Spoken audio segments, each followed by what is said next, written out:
রীতিমতো ব্যতিক্রম পথে হাঁটছে চট্টগ্রাম রয়্যালস। অন্যান্য ফ্র্যাঞ্চাইজিগুলো যেখানে চেষ্টা করছে যে পাওয়ার হিটার কিংবা স্টার ব্যাটার কিংবা স্টার ফাস্ট বোলারদেরকে দলভুক্ত করতে, ডিরেক্ট সাইন করতে, সেখানে আসলে চট্টগ্রাম রয়্যালস একেবারে ব্যতিক্রম।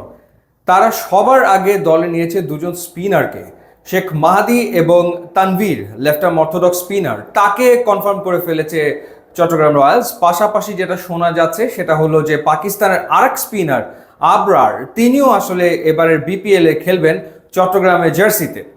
তো সেই ক্ষেত্রে যেমনটা বলছিলাম যে যেইখানে রংপুর রাইডার্স মুস্তাফিজকে দলে নিল কিংবা ঢাকা ক্যাপিটালস দলে নিয়েছে সাইফ হাসানকে, সেখানে ব্যতিক্রম মুভ চট্টগ্রাম রয়্যালসে। তবে হিসেব নিকেশ করেই তারা কিন্তু এই সিদ্ধান্ত নিয়েছে।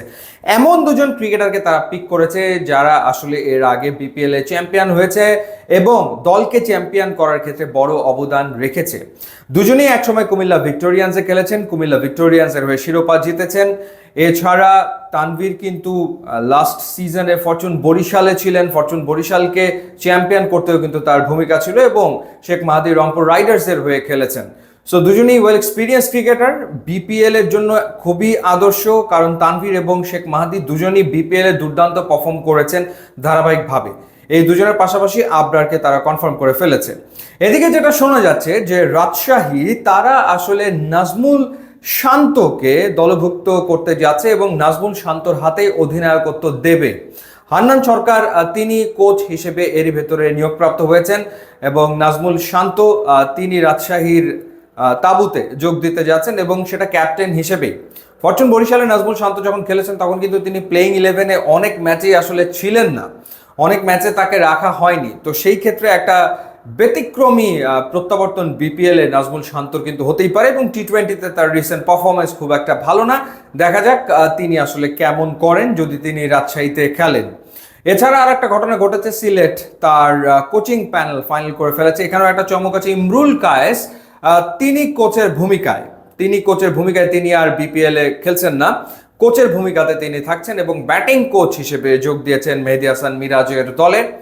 এবং একই সাথে সোহেল ইসলাম তিনি হেড কোচ হিসেবে দায়িত্ব পালন করবেন। ঘরোয়া ক্রিকেটের ভালো কোচ হিসেবে পরিচিত সোহেল ইসলাম। এছাড়া বোলিং কোচ হিসেবে থাকছেন সৈয়দ রাসেল এবং তাদের ফিল্ডিং কোচ হিসেবে থাকছেন রব। তো একজন বিদেশি, বাকি তিনজন দেশি কোচ। সো মোটামুটিভাবে সিলেট তার কোচিং প্যানেল গুছিয়ে ফেলেছে।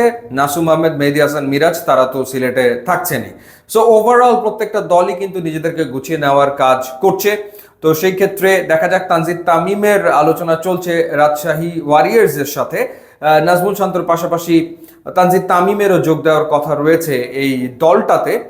সেটা এখন অবশ্য চূড়ান্ত হয়নি, আলাপ আলোচনা চলমান রয়েছে, আরও অনেক আলাপ আলোচনা এই মুহূর্তে চলমান। তবে দল গোছানোর ক্ষেত্রে আমার মনে হয় সবচেয়ে এগিয়ে রয়েছে রংপুর রাইডার্স। নুরুল হাসান সোহানের নেতৃত্বে এই দলটা মাঠে নামবে, তাদের কোচিং প্যানেল চূড়ান্ত হয়ে গেছে এবং তাদের বলা যায় যে দল গোছানো অনেকাংশে এগিয়ে গেছে।